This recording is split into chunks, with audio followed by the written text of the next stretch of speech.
Hey guys, I'm back and I've got something interesting to show you.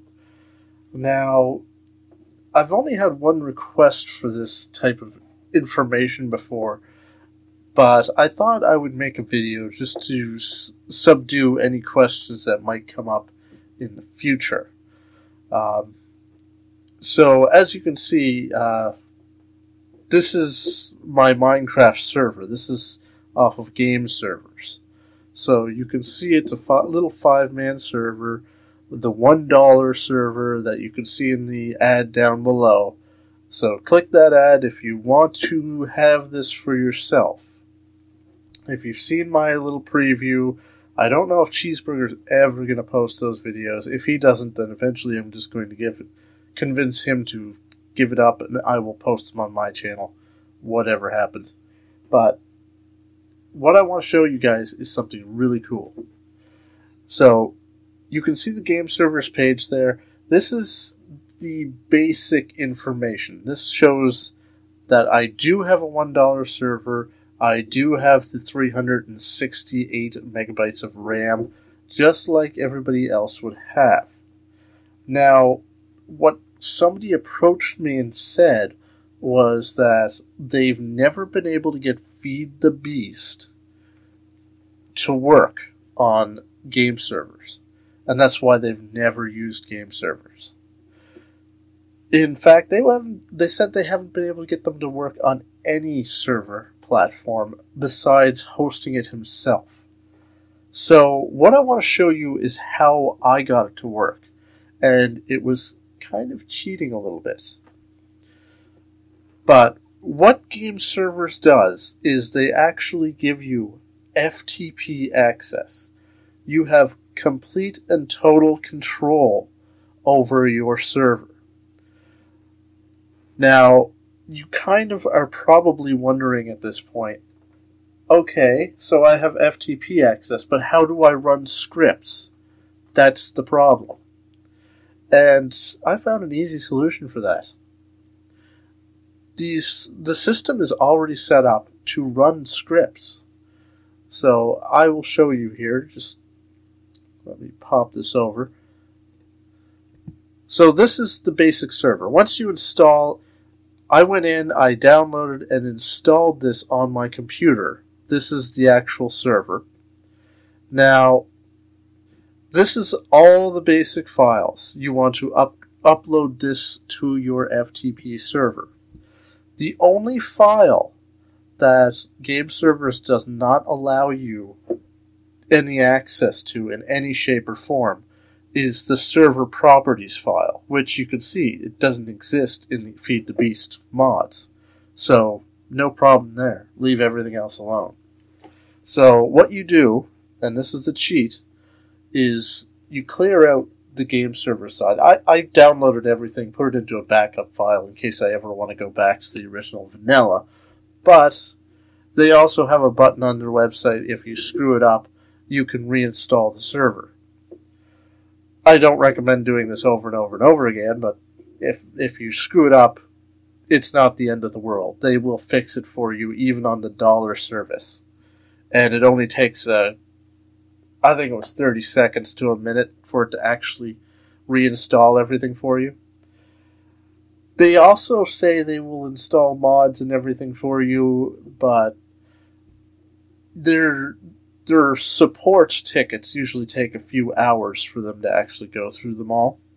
So anything you can do yourself saves you a lot of time, saves you a lot of effort, and they really don't support mods, so you have to link them all the mod information and tell them all the information, and I'm not very good with mods.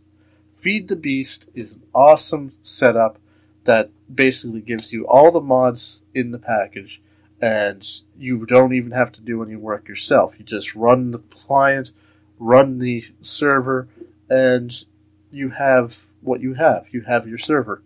You can play with your friends, that sort of thing. So, here's what you do. This is all the server files. You upload this to your FTP, and I've got mine open here. There we go. So, you can't see the connection closed. Let me reconnect here. So I have to censor this out. So you guys probably won't see any of this. There we go. So I had to censor that out. You guys won't see any of that, but that was just my connection information. Now, what we have is the FTP access. You can go in here, Minecraft, and this is the Minecraft folder. This is after I have modded everything. The only thing you have to do once you upload all the files, if you have an FTP server, if you have an FTP client, you know how to do this yourself. So you just upload the files. I'm not going to do it myself on this because, simply put, I've got my server up and running. I don't want to mess it up. I should have just bought a dollar server to show you guys. But anyway, so once you have everything uploaded, you can see this file right here, Minecraft_server.jar.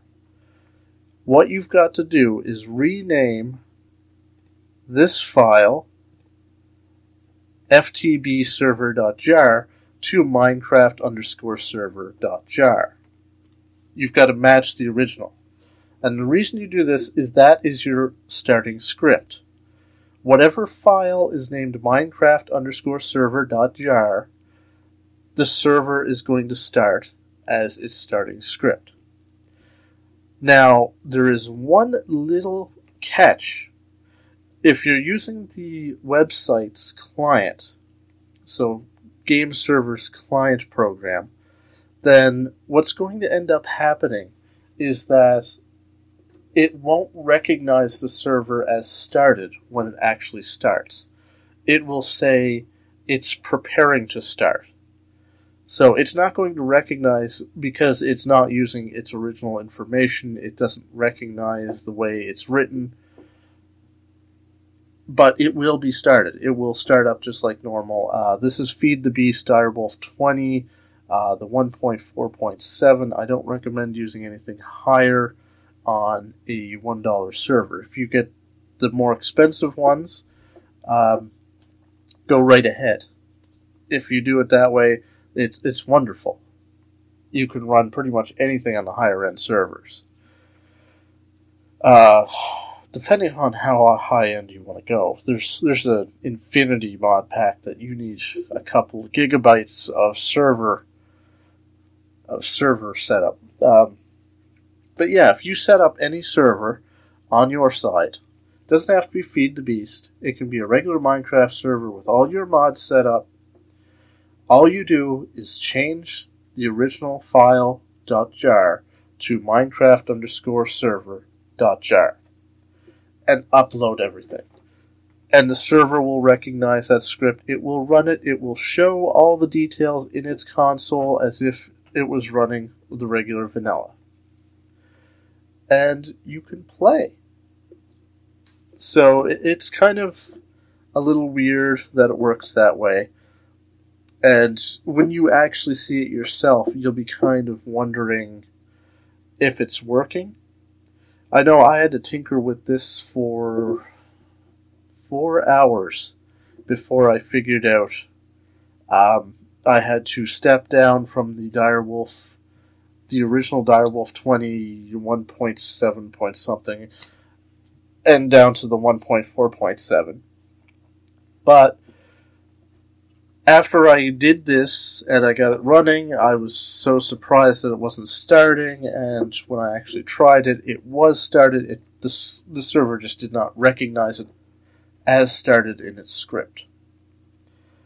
So that's I'm going off on a tangent here, but that's how to get a custom Minecraft server on GameServers up and running with any mods you want, as long as it fits the RAM requirements. I mean, you'll have to try it for yourself. It's kind of a guess and check. More or less, this is about 70 some odd mods that are in the Direwolf 20.